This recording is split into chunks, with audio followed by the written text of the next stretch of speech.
so in 2020, I am anticipating that this morning routine will help me to make $1 million in revenue associated with my different businesses. And it's funny because back in 2019, I did a similar video about my goal, which was to make $500,000 in that year. And in 2019, my revenue figure came in just above 501K. And it's kind of funny because that is just how goal setting works. Nobody quite understands it, but oftentimes if you set a goal out there and you really stick to it, you can achieve that goal. So that is why I am aiming for the $1 million mark in 2020. Now, obviously that is a lot of money and more than most people are making. And I'm not saying that money is everything, guys, but it's a very important aspect of life.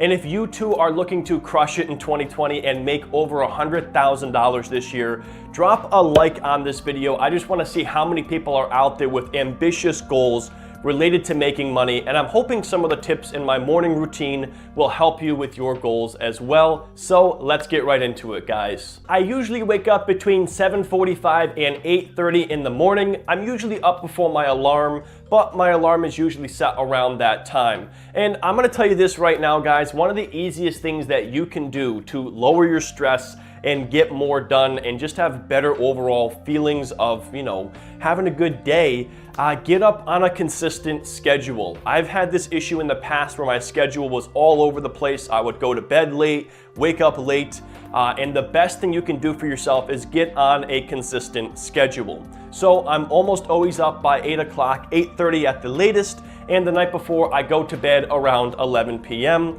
I need a little more sleep than the average person, but I go to bed pretty early, and that allows me to get up early enough to get a lot done.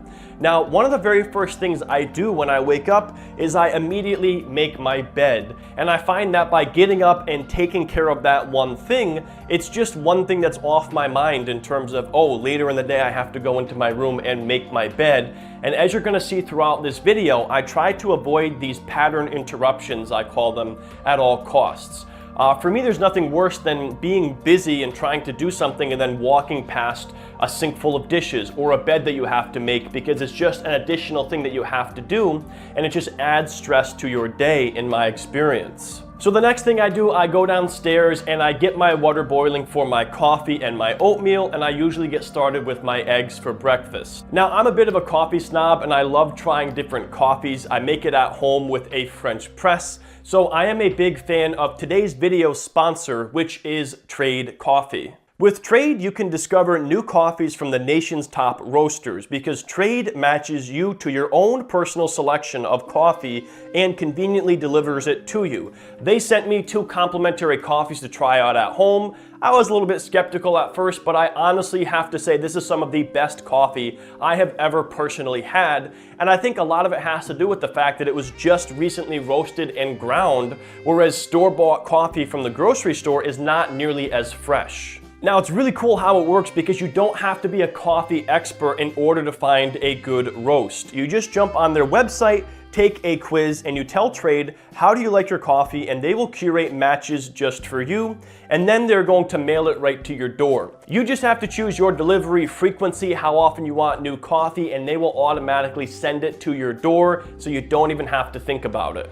And then you simply rate the coffees that you receive, and based on that information, Trade is going to send you different coffees and over time discover what your perfect matches are. Now, Trade is offering an exclusive discount for my audience. You can get 30% off your first bag, but it's for the first 100 people only. That's going to be the top link down in the description below if you guys want to check that out. And based on my experience with Trade, I would highly recommend it. So anyways, guys, for my breakfast, I often just have my black coffee, and then I will have my oats and my eggs. I don't like loading up on, a sugary breakfast like pancakes or something like that. I find that the coffee, the eggs, and the oats is a good mix of, proteins, fats, and carbs, and it really helps me have good mental clarity, throughout my morning. Now, after I get my water boiling on the stove, it usually takes about 10 minutes to warm up. So at that point, I will let my dog out to use the bathroom, and then we usually spend a couple of minutes hanging out and playing for a little bit just to burn off some of that puppy energy. Then I go outside and I grab my paper and I get my breakfast all set up. I like to have everything ready. I got my paper on the table, I've got my oatmeal, my coffee, my eggs. And sometimes I'll also drink kombucha in the morning, depending on whether or not I remember to buy some from the store. But then I'll usually hang out for the next hour or so just reading the paper. And the most important thing for me here is that I'm not opening my email, I'm not checking my phone, I'm just having some quiet time to myself to read the paper and, enjoy my morning. So once I'm done reading my paper, pretty much cover to cover, the next thing I do is I go right to the sink and I do my dishes. Like I said, I try to avoid these pattern interruptions, and a lot of people would just throw their dishes in the sink and do them later, but I like to get started with my work day knowing that all of my non-work related tasks are complete. My bed is made, my laundry is going, or it's even folded. I like to have all that household stuff out of the way. That way all I focus on is my work. So after I finish washing up my dishes, I sit down with a pad of paper in most cases, or I do this really weird thing where I send myself an email. I know there's easier ways of doing that, but we all have our habits. And what I'm basically doing is setting just 3 goals for the day. Also, and this may make me sound kind of lazy, but I try to stick to just 1 appointment per day. Whether that's an oil change or a coffee meeting or a phone call, podcast interview, whatever it may be, I like to just have 1 thing per day that I do that's going to take time out of my schedule at a fixed time. Now, I still do grocery shopping or go out for a coffee or go to the gym, usually on most days, but in terms of like a fixed event, I like to have just 1 of those per day if I can control it. And then again, like I said, rather than having a massive list of things to do, I focus on just 3. Number 1, the first thing I focus on is what's going to have the biggest ROI on my business or my day or whatever it may be. A lot of people have referred to this as the big domino. I don't remember where I heard that, otherwise I would cite my source. But it's really just the big thing that you can do that's going to have the biggest return on your investment. And it's funny because oftentimes this is not related to me working in my business, it's actually working on my business. And if you're an entrepreneur, you understand the difference between those things. But if not, working on your business means that you're working on systems or processes or improving efficiencies, whereas working in your business is actually handling your day-to-day operations. And a lot of people forget to work on their businesses. And ultimately, that's what's going to help you make more money, is developing better systems and processes and things like that. So for example, on this given day that I was keeping track of, my number 1 goal for the day, my first goal, was to build a better profit and loss spreadsheet for 2020, because when I was doing my taxes for 2019, it was kind of a mess.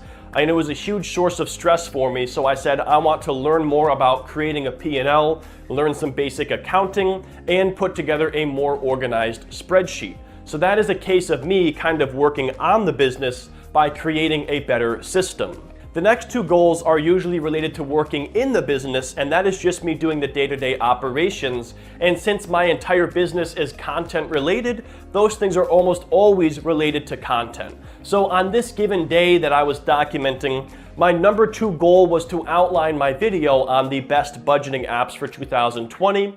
And my goal number 3 was to revise a blog article I had on Webull versus Robinhood. And then guys, after I finish up those 3 goals, I stop working for the day.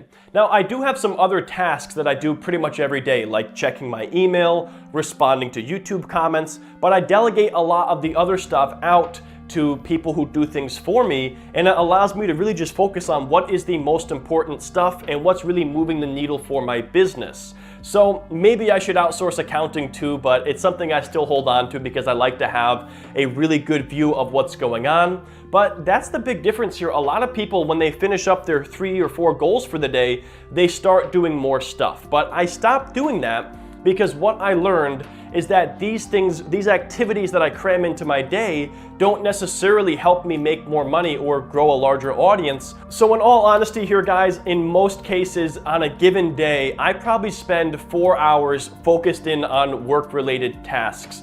So it's not like an 8-hour workday or a 10-hour workday or anything like that. But I have found over the last 3 years of running my businesses that more time does not result in more money, more output, or more happiness. And a lot of it, in my opinion, comes down to Parkinson's law. And that states that work expands so as to fill the time available for its completion. And the basic premise of that is, if I gave somebody 30 minutes to complete a task versus 30 hours, both people would be able to fill that time because that amount of time is available for completion. So if I spent 12 hours a day on my 3 goals, I could spend 4 hours on each task or something like that, but that doesn't necessarily mean that's gonna make me more money or anything like that. So I stick to basically 4 hours per day of work, 3 main goals, 1 related to ROI, 2 related to the content creation, and that's what's worked well for me in growing my business, and I strongly believe that's going to help me hit that $1 million mark in 2020. But anyways, guys, that is my morning routine, what I do before work, and then when I'm done with work, I usually will go to the gym or hang out with friends or maybe go out for a drink and just do different stuff like that, maybe take the dog for a walk. So I'm definitely not somebody who is doing that whole Gary Vee grind type lifestyle where I just grind my 20s away.